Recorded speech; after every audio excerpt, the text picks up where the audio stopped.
विदेशी कानून को वापस लिया गया, आज आखिरकार संसद से वापस लिया गया। कौन सा बड़ा काम किया? गलती की आपने, बनाना नहीं था पहले आपको। आपने संविधान की धज्जियां उड़ा दी, ब्रूट मेजॉरिटी पर अपना कानून बनाया, जो स्टेट लेसल सब्जेक्ट था उसको आपने अपने पास ले लिया, जिसकी वजह से 750 किसानों की मौत हो गई और 1 साल से किसान प्रोटेस्ट कर रहा है। पॉलिटिकल लॉस आपको नजर आ रहा था आने वाले विधानसभा के चुनाव में।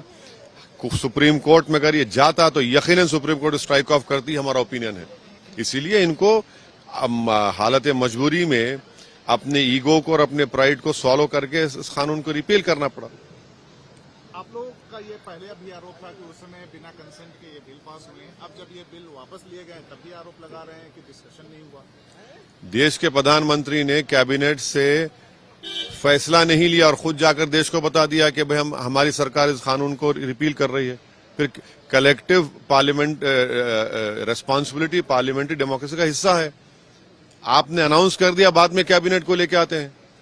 और अगर आप यहां पर डिस्कशन अलाउ करते, जो पार्लियामेंट के प्रेसिडेंट में कि कई लॉज को, कवानीन को रिपील हुए, उसका डिस्कशन हुआ लोकसभा में, मगर आप नहीं चाहते थे कि आप पर कोई क्रिटिसाइज करे, आपकी गलती को बताए, आपको आईना दिखाए, इसलिए आपको ये पसंद नहीं था, तो इसलिए आपका डिस्कशन नहीं अलाउ करेंगे। अरे भाई, देश चलेगा तो संविधान से चलेगा ना। देश के प्रधानमंत्री हैं आप कोई गयासुद्दीन बालबन या नेपोलियन बोनापार्ट तो नहीं है, ये चंद्रगुप्त मौर्य तो नहीं है कि आप एक फरमान जारी कर दें हम सुन लें। इस बताइए फिर 750 किसानों की जो मौत है उसका क्या करेंगे? उनकी मदद करेंगे नहीं करेंगे? आप यूपी में चुनाव लड़ रहे हैं, आपने ये दावा किया है कि 100 से ज्यादा सीटों पे आप चुनाव लड़ेंगे।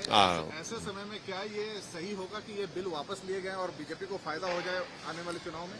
बीजेपी ने चुनाव को सामने रखकर ही हालत मजबूरी में अपने पॉलिटिकल लॉसेस को देखते हुए उन्होंने ये फैसला लिया है। तो ये आपको घाटा पहुंचा सकता है आगामी चुनाव में, ये बिल वापस लेना सरकार? किसको पहुंचा सकता है? आपको। हमको?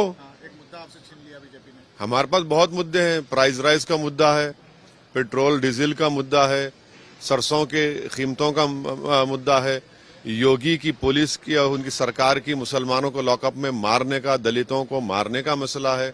बहुत मुद्दे हैं।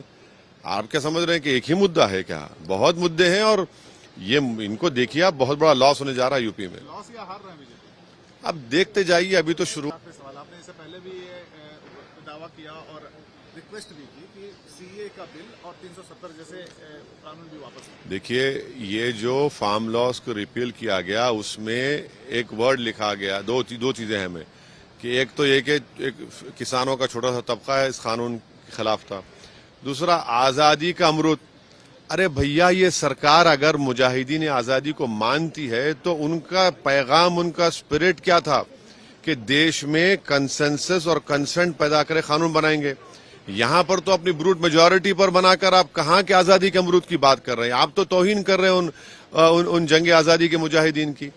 और अगर छोटा सा तबका खिलाफ है तो भारत में आज एक बहुत बड़ा तबका जो संविधान को चाहता है और मोहब्बत करता है, वो ये कह रहा है कि CAA का कानून रिलीजन की बुनियाद पर बनाया गया, जो आर्टिकल 14 का ग्रेव वायलेशन है। इसीलिए हम सरकार से डिमांड करते हैं कि उसको वापस लिया जाए CAA कानून को।